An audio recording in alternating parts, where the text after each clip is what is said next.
Hey everybody, this is Candace Yvette with Blackwomenaware. First, I'd like to say thank you to everybody who comes by and supports my page. It really does mean a lot to me. If you all can please press the like or dislike button and subscribe, comment, or even email me if you have any suggestions, questions, or concerns. My email is always going to be in the description box. Again, thank you for visiting my channel. Hey guys, it's Candace Yvette with Blackwomenaware. So I had to jump in real quick and give this message. First, I'd like to say thank you. Thank you for visiting my page. Thank you for showing support and being concerned about the injustices that Black women and children face every day in the United States. I really do appreciate your support. You don't know how much that means to me, especially because I myself am a Black woman. I'd also like to put this quick disclaimer out there. Do not come to my page victim shaming or blaming. You will be immediately blocked for that. I do not tolerate it. There is no need for it. And I'm pretty sure you knew what you were saying in the comment before you posted it. So be respectful. Many of the victims, their families come back and they visit this page. I am their advocate. This is their safe space. No disrespect will be tolerated. You all have a good day. I'm going to let you go back into the commentary. Every 5.5 hours in the United States of America, a Black woman or child is murdered. Stop killing Black women. Stop killing Black children. Wait, hold up. Now, before we get started in today's topic, I wanted to share one last but important and exciting thing with y'all. So I have been communicating with the ladies over at Black Femicide US, and this year's 2022 Black Women's March is going to be held in August. It's going to be held precisely August 27th, 2022. That's a Saturday, y'all, from 9 a.m. to 1 p.m. We're going to be marching around the city. Yes, you heard me correctly. I said we're, because Candace Yvette is going to be in attendance, and I am honored to be there. I feel privileged to be there. There's going to be raffles. There's going to be food. There's going to be guest speakers. So if you can, please come out and join us. If you can't join us physically, support us virtually. Share and like this video. Share it with all your friends, or if you can't share the video, go over to Black Femicide's Instagram or their Facebook page, find this flyer and share it. I'm going to read their statement before I go into today's topic. It's one that, even though they wrote, I agree with it as well. So it says, we're going to be marching for the liberation of Black women and girls. We march to bring awareness to the issues that Black women and girls face uniquely and disproportionately. We march to honor Black women and girls and to discuss our plan of action on our future in this country that directly ties to our liberation. Beautiful statement. So I hope you guys can come out and join us. Again, the date is August 27th of 2022. The place is Washington, D.C. We're going to be meeting at the Washington Monument, okay? Washington Monument. So if you can be there, be there. If you need more information, just email me or send Black Femicide US a DM. All right, now it's time to go into our topic. Hey, what's up, y'all? So before I get started in this video, I want to read something to y'all, okay? It's 2 different paragraphs, and I want to read these to y'all before I get started on this video. So just give me a minute because I am pulling it up. Okay, so the first post, this one is from a support group for Felicia Marie Johnson down there in Houston, Texas, who went missing around April 16th of this year rather. So this is from her support group. Okay. Can we please be respectful when it comes to giving our opinion about Felicia's case? Some of her family members are in this group and they are already hurting. Please be mindful of the things you are putting out. The power of the tongue is real. Regardless if you feel this or that happened to her, we don't know. Nobody know for now but her family. and what the police is sharing with them. Some of the things are not going to be on the media because it can mess up the case. Yes, we would like every detail, but unfortunately sometimes we have to sit some things out. If you don't know certain things about the case, just please Google. All of the news articles is out there. The more we share her flyer and speak out about her case, the more coverage she is going to receive. Let's pray for a safe return and her family to be back together again, basically is what it says. Okay, I only screenshot the majority of the post. So that's one post, and let me read another one to y'all, and then I'm gonna tell y'all why I'm reading these to y'all. So just give me a minute while I look it up.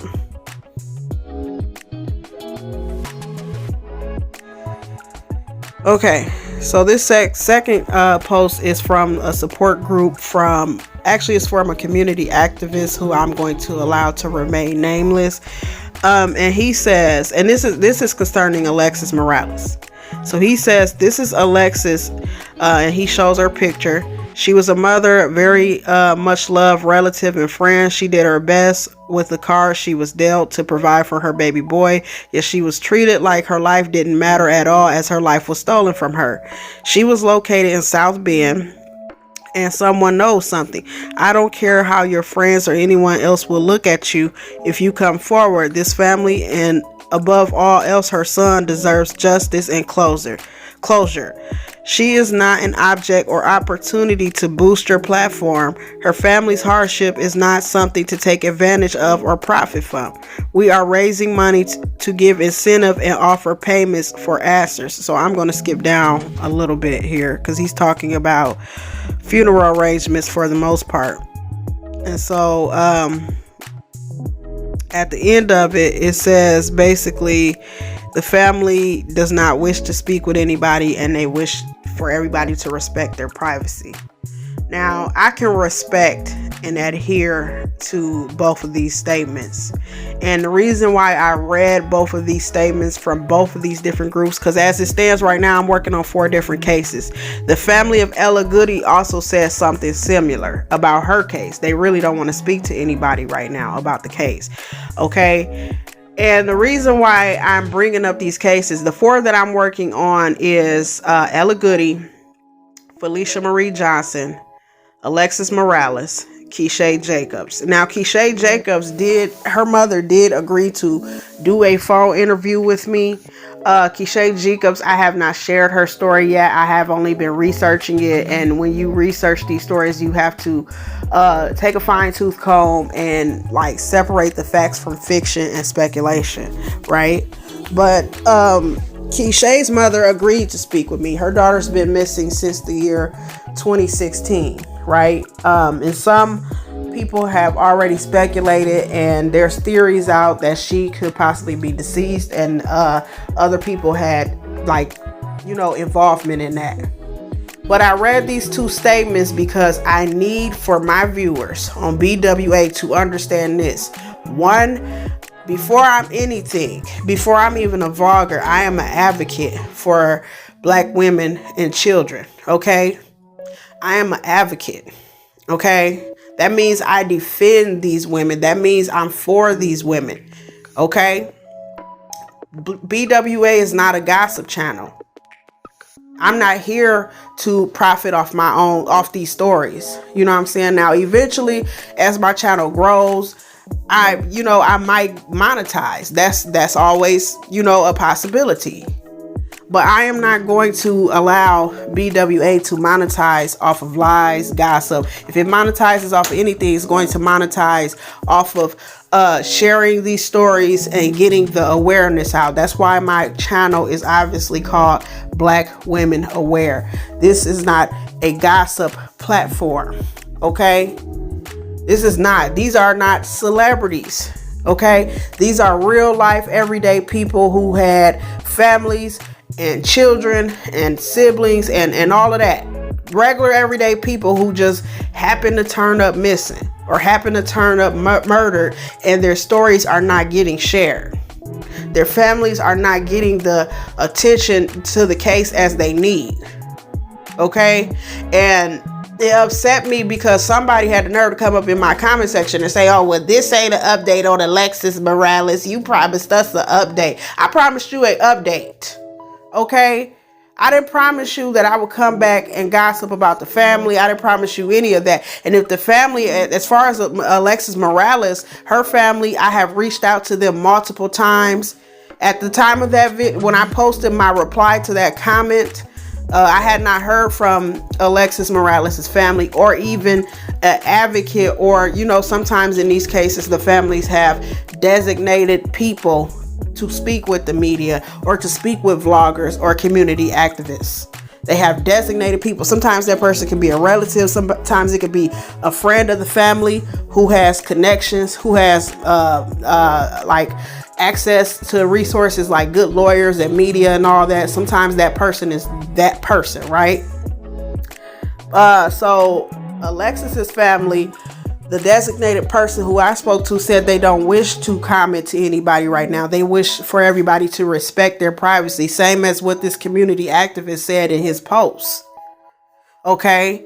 And if they don't wish to give an update, there will be no updates on Alexis Morales' case. That does not mean I did not try to get updates. I've been working on Alexis's case. I've been working on Felicia's case. I just learned of Felicia's case yesterday.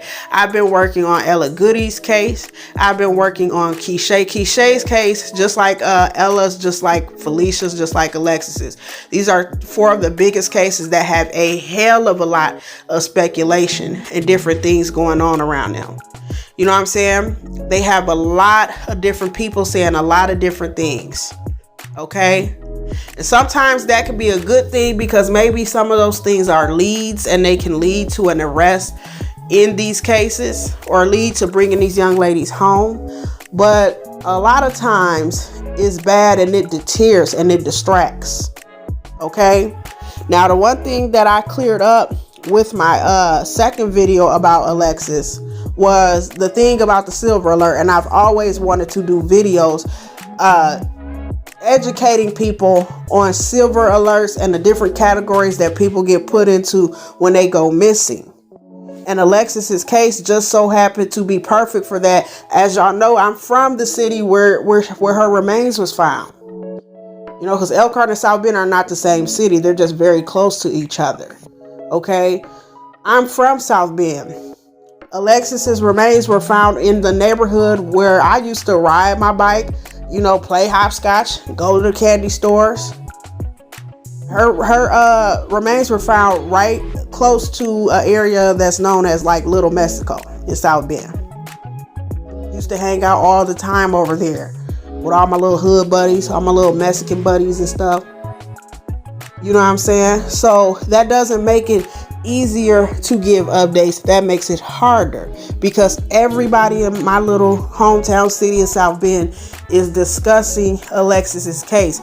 And when everybody is discussing it, let me give y'all the percentages. It's like 75% bullshit, 25% facts. And really the family, as they're trying to grieve and adjust and deal with their situation, they have people like me coming at them wanting them to speak on it, and all the time they're not ready to speak on it.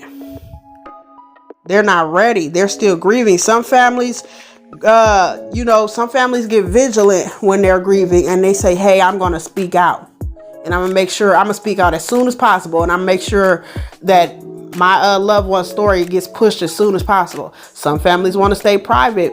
People grieve in different matters, in different ways. I mean, you know, the Kubler stages of the Kubler-Ross stages of grieving. I can't fucking talk this morning. That's how tired I am because I've been like literally operating all week off of 3-4 hours of sleep. I have not gotten a complete 8-hour rest this whole week. But anyways, the Kubler-Ross stages of grief are not in order. Like, they've tried to put them in order. I don't know if y'all have ever taken psychology, but if you've never taken psychology, Google Kubler-Ross stages of grief. People go through like they go through the bout where they're angry. They go through the bout where they're trying to bargain. You know what I'm saying? It's these different, like, bargaining is basically when you say, hey, Lord, if you bring Alexis back, I won't do this anymore. People go through this when they're grieving, and all the while when they're going through this, unlike somebody who just died of natural causes and they're going through grief, these families have people coming to them who they don't know, asking them questions, and they have to continually be re-traumatized because they're getting asked the same shit over and over. So y'all have to understand that. So don't come on this page and act like I'm not doing my part when you're just a viewer on the outside looking in. And I don't mean no disrespect. I appreciate the people who come by and support Blackwomenaware, but I need for y'all to understand this channel was not created to spread lies and gossip. And as long as when I give my updates, I hear from families. I hear from people who actually have true connections with families. When I give updates, that's how they come. And the minute that the family say, okay, we don't want to speak right now, I move on to the next case. And usually when it's something fresh, see the difference over Keisha's case, because Keisha's mother agreed to interview with me. The difference over a situation like with Keisha Jacobs from Richmond, Virginia versus Felicia versus Ella versus Alexis is Keisha's case Keisha's been missing since 2016, and I know her mother misses her, and it's not a day that she probably doesn't go by thinking about her, and it probably still hurts. But usually when it's fresh, because the thing with Ella, the thing with Felicia, the thing with Alexis is they all recently went missing. Okay, Alexis family, they were brought back a corpse. They don't have their loved one anymore. And I know that's hard for me to say it like that, but it's true. I have to hit hard on this channel because I'm trying to get y'all to realize this is not an entertainment channel. Okay? Felicia and Ella's family, they still don't know what the fuck happened to those girls. None of us do. And it's harder on them because you got all this worry. What if this is happening? What if this is happening? And then you have people gossiping. People putting out what they want to put out. And the thing with gossip and all this speculation is it deters the cases. Sometimes it takes the focus off the fact that, hey, this girl is missing. We need to find her. To, hey, who was she involved with? And, oh, I heard this girl and I heard that. Alexis just so happened to be one of those cases where is a hell of a lot of speculation about her personal life, her personal relationships. You know what I'm saying? It's going to be because obviously people want to know how she passed away. I get that. But when it's just gossip and it deters from actually bringing somebody into justice, you know, when it deters from that, when the focus ain't on that no more, that's when the problem comes in. Okay? And like I told that viewer, I only give my updates when I speak to family members or somebody close to the family who has facts about the situation. I'm not just going to give an update and, it's full of gossip and bullshit that, and people heard this and heard that and this person may be involved, because that can either hurt or help the case. Some of these situations, they work better when you are quiet about them. Okay. So while I understand everybody cares about the Alexis Morales situation, it's not my job to spread that kind of shit about her. If you really want to help, just share the story. Okay. Share any posts or any videos. Share my videos that you see about Alexis. Okay. Share these videos. Make sure that her face is not forgotten. You know what I mean? So, much respect to Alexis and her family. My prayers and well wishes go out to not only Alexis, but to Keisha's family, to Ella's family, and to Felicia's family. But at this time, because I have heard from the family of Alexis, I have heard from the family of Ella Goody, I have to move forward. You know what I'm saying? I put the video out, and that's what those initial videos are for. When I make an initial video on a missing person and it's describing the circumstances surrounding their disappearance, it describes the person. That's the video that I make for everybody to share. Okay, y'all can share really any of them, but when I come back with like I did with the Charisma Davenport case, when she went missing, I did her initial video, and then I came back with a second video, and I was interviewing her mother, and her mother was able to give more insight on her case, right? So if you go down my timeline, you look up Charisma Davenport, her mother was able to give me more insight, okay, on her case and where they were and who she could have possibly been around, because all of this was not given in the initial ad, like those missing ads, all of that information that the mother had, it wasn't said in that initial ad. Sometimes in some situations, when the extra information is brought out, it helps cases. Sometimes it hurts cases because, as y'all know, police officers and police departments and investigators will know certain things and they don't always speak on it. And sometimes when they speak on it, especially when they're still like in the heat of the investigation, it can harm the case. It can harm the case. Y'all don't know who the police departments are out here watching. Y'all don't know what they know. And just because people are not bringing you updates as soon as you want them, don't mean that we're not out here doing our parts. I was literally up and down the aisles, y'all, in the grocery store. I literally got a whole bunch. Y'all, I don't know if y'all grew up in the kind of family I grew up in where y'all heard shit like, you buy shit that don't match. Or you know what? You know who said it best? Smokey and Friday. You got shit here that don't match. Ham, no burger. Kool-Aid, no sugar. That's how I was in the grocery store, y'all. I was literally picking up shit that didn't match. Because every 2 to 3 minutes, I was in my phone. You know what I'm saying? Networking. Researching.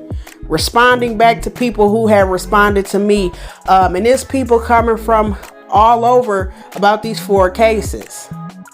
You know what I'm saying? People giving me leads. People telling me, hey, Candace, speak to this person. And I'm reaching out to these people. And I'm trying to, convince like somebody, hey, can you please talk to me and, let me know more about the case. But when they tell me no, when families tell me no, it is not my job to pressure them into talking to me. It is not my job to, put out the lies and shit or gossip about their relatives. That's not what I do. When they tell me no, like I said to y'all in my venting video, when God tells me to give a message to somebody, or he wants me to, when the minute they shun that message, I have to keep going. I have to move forward. And I don't move forward like in spite. This is not me being angry at the families and moving forward. This is me doing this out of respect. Hey, Candace, we don't want to speak right now. We would like for you to just respect our privacy. Thank you for putting out that initial video. Thank you for sharing that. But at this time, we don't want to speak. I'm going to submit, y'all. I'm going to respect that, and I'm going to adhere because I am their advocate. Okay? So I need for y'all to understand that just because you are not getting the updates on what you want, and most of y'all just want to be messy. Most of y'all just want to know the grimy shit. You know what I'm saying? It's a lot of grimy shit surrounding these cases. Believe me or don't believe me. It's a lot of grimy shit. And it's fucked up because it's taking the focus off of the matter at hand. Felicia and all the shit that's going on in her case is taking the focus off of what's our target? What is our goal? Our goal is to find Felicia and bring her back home to her father. That's the goal with that case. What's the goal with Alexis's case? Find who did this to this young lady, who or whom, because it could be more than one person. Bring them into justice and get her family some closure. That's the target. Okay? So I hope y'all understand me on that. I wasn't trying to be hard on y'all or be an asshole, but I am working on this shit behind the scenes. I'm working on it. But at the same time, like I said, when families tell me no and to move on, that's what I do. You know, I come to terms and I come to peace with the matter because I know at the end of the day, I at least did an initial video. That's why I always do the initial video first and then I reach out to the families. Okay. Keisha's situation was a little different because I actually started researching her. It's so much information on Keisha, but with Black women, it's like we have to dig for the information because it's not mainstream. It's not easy as looking up. And I'm gonna always bring up the Gabby Petito case because Gabby Petito, you literally put her name in Google and every fucking thing about Gabby is gonna pop up. Everything. Anything you can think of, you know, whatever she was probably going to school for, what her parents make, all that shit that don't even have like really nothing to do with the public or her case is gonna come up about Gabby.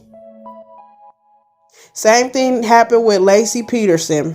Same thing happened with I even remember back to maybe 2003, 2004, Natalie Holloway. Y'all remember hearing about Natalie Holloway? For those of y'all who are old enough to remember it. Because that's all they talked about on the news was Natalie Holloway at that time. Or when Lacey Peterson was the pregnant woman. I believe she was in Cali and her husband was convicted of murdering her and her son. Like she was pregnant with the baby. And she was like due any minute and he murdered them, you know, and he was convicted of it. So I don't have to say allegedly. But it was so much shit out about Lacey. It was so much shit. But when it comes to Black women and children, you have to know somebody who knows somebody. You have to actually get on the ground and do your footwork. And with it being like that at this time, you have to be able to, you know, go forth with discernment and take your fine tooth comb and separate the facts from the fiction. Okay, and sometimes like you walking a very thin straight line. You walking a very thin straight line with these cases because some of this stuff can help and some of this stuff can hinder. Okay, so we have to be respectful and mindful that one, these are not celebrities. This is not an entertainment channel. This is an advocacy channel. Okay, I might get on here. I'm thinking about like if God blesses me to ever hit 1,000 subscribers, I'm thinking about doing my own personal lives and kind of kicking a breeze with y'all and talking about stuff, you know, just like Black women talk, just sitting up and, you know, having a panel and having people come up and us discussing, you know, life, real shit, you know what I'm saying? Stuff like that. I'm thinking about doing that. But when it comes to these cases, I take them very seriously and I have to. Okay, I have to respect the families. That's disrespectful for somebody to say one thing and do the next. Hey, I'm an advocate for Black women and children, but if it's gossip and my viewers want to update, I'm just going to share the gossip. That ain't cool, y'all. And I don't operate like that. I hope y'all heard my heart on this message. You can leave your comments down below. You can like this video. You can subscribe. You can send me an email if you have any suggestions. I'm cool with all that. But as for right now, I'm going to get off of here. Y'all have yourselves a good one.